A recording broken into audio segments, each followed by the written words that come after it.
So the screen you can see at the moment is the Reveille user console, and this is where we first go to start looking at what's happening with the system. Now, if I go in and drill into this, at the moment you can see this. This is the basically it's a high-level system status. But what we want to do is drill down into our monitors and see the different systems that Reveille are monitoring. Now, at this level, we can see I'm looking at different products. So the products are really, it's good for a demo, but this isn't how the system would look in a production environment. You would have different elements looking at whether it's processing, looking at metrics, looking at the listener data we capture from the system, looking at different servers. But it's great for a demo because I can drill straight into FileNet and show you exactly what we're covering from a use case point of view.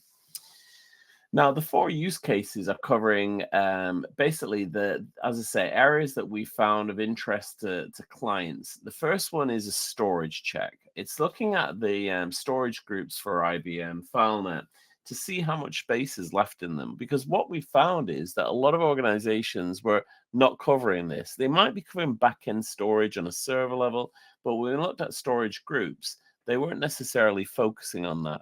And it was causing issues because there was no monitoring of that. There was no flags to say when they were getting to a certain level and how much was filled within those storage groups. So that was one of the requirements. So let's drill down into our FileNet monitor now and see the detail behind it.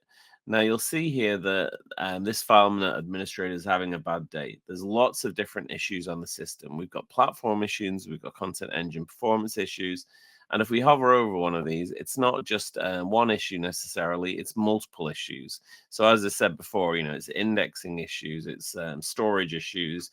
There's a problem with the heap space on the WebSphere servers or application server as well. So again, what I've done here is I'm simulating these issues. My system isn't really falling down around me. It's I wanted to show you what it looks like when you would encounter these issues. And again, what you can do about it. So if we look at that first one, think about again back to what I talked about before. It was the storage issue. So this is checking. We've got a test within the platform resource that's checking the backend group storage. What it's looking for is how much space is left within a specific group store. And when it's the percentage left is dropped below a certain level, or the percentage used has gone above a certain level, then it's flagging that up because you'll probably want to do something on it. You might want to raise a ticket to add storage to a specific server to extend that storage group size to allow you to continue to grow without having any impact on the backend system.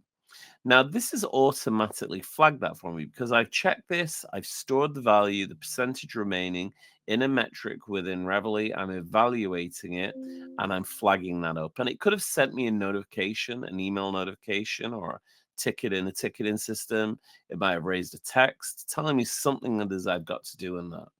Now, what it'll also do, if I go into my dashboard, it will show me that data. So I can build out dashboards to allow me to look at all of the information related to this. And you can see this dashboard is reflecting my storage check, my percentage used. It's looking at the backend JVM monitor and looking at things like peak threads, heap memory, active threads, heap space. On the indexing side, it's showing me the index queues and how they're being processed. And it's also looking at the performance.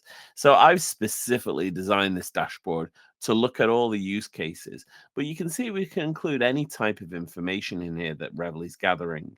And it's also worth noting that Reveille has a REST-based API. So you can pull this data out of the Reveille system and use it in other reporting tools as well if required. You can generate reports based on this.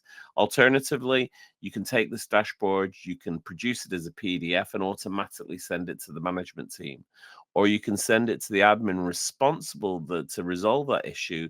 You can take, as soon as the issue occurs, the system will create a PDF of this dashboard and send it to that user along with the notification. But in this instance, as we said before, this is a storage check.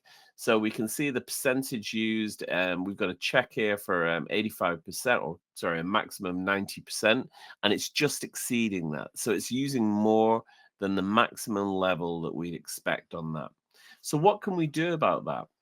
Well, if I go into the admin client, you can see the test within here. So if we go down, we can see the check group storage here.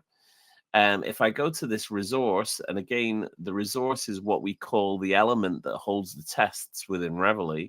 So if I go to that resource, the platform resource, you can see I've got some different actions that are carried out if we encounter a specific type of issue on that system. And one of them is to raise a storage request ticket. So not only am I having a notification, I'm also raising a ticket in the ticketing system to say this server, this particular server needs additional storage because we know we've reached the highest level of usage before we do that. So what we're doing is we're saying as soon as it gets to that 90%, raise that ticket, add additional storage.